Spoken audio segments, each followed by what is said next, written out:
Mahalo for staying with us. The Native Hawaiian Convention is coming to Washington State October 6th through the 9th at the Tulalip Resort and Casino.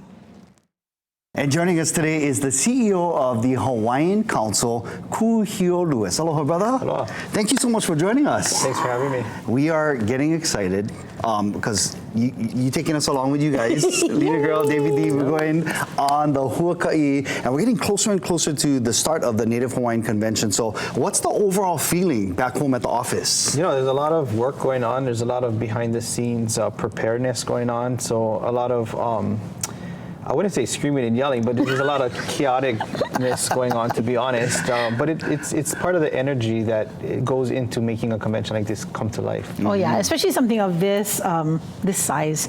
Yeah, and this.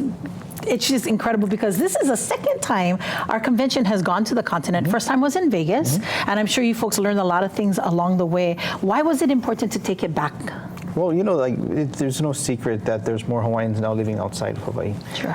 And Washington happens to be the third largest population. So Hawaii, California, and then Washington, and then Las Vegas. Oh. So there's actually more Hawaiians that live in Washington than even in Las Vegas. So it's an opportunity for us to engage that community, our Hawaiians that have left. You know, we're now in the second, third generation that have moved away. And as generations go on, they start to lose connection to who they are. They start to lose connection to Hawaii. And so I feel part of our kuleana is to ensure that they're connected so that the ike continues no matter where they live.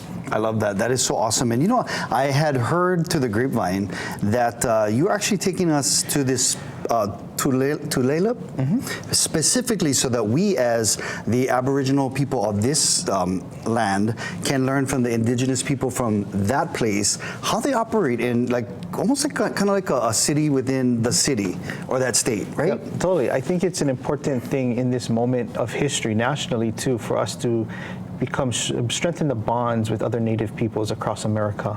We're stronger when we work together, when we're coordinated.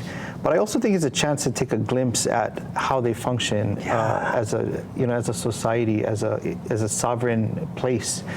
So we'll get a chance to tour the res. We'll get to see their healthcare system, their education system. We'll get to see their governance structure, even their gaming. You know, their economic development. Yeah, their own economy. So it's a chance for us as Hawaiians to learn from what is working for others. And the Northwest tribes have been very successful in self-determination and furthering that.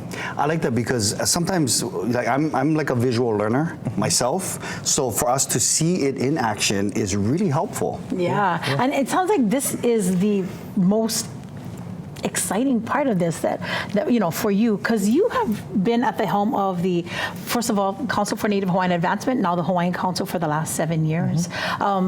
What other things are exciting you about this particular convention? Well, I think that, you know, it's over the years we've progressed as an organization. We've grown. Yep. And I don't like to do the same thing every year. I like to try things that are different. We know that.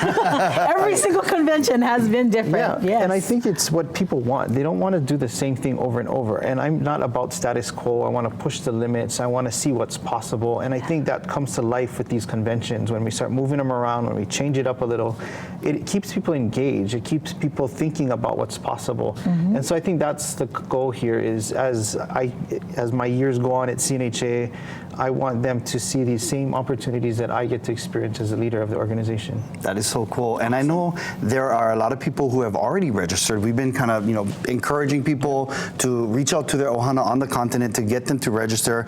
But, you know, there may be some people that are watching right now for whatever reason, they're kind of on the fence. What would you say to them? Well, I think this is an amazing convention to come. I mean, it's a chance to connect with Hawaiians that have moved away and a chance for them to connect to us.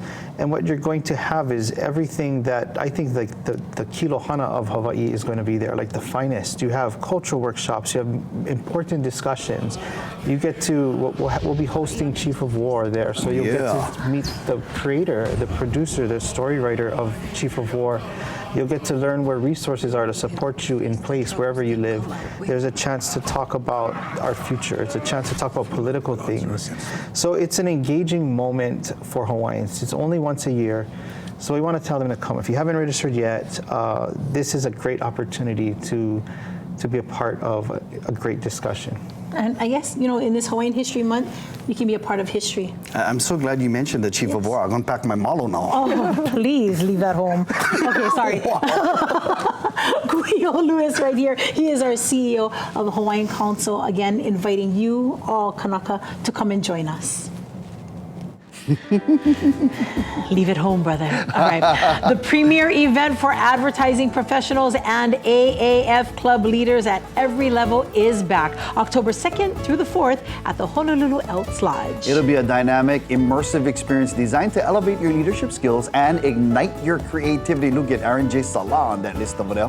For more information or to register, go to kitv.com/links. We'll be right back.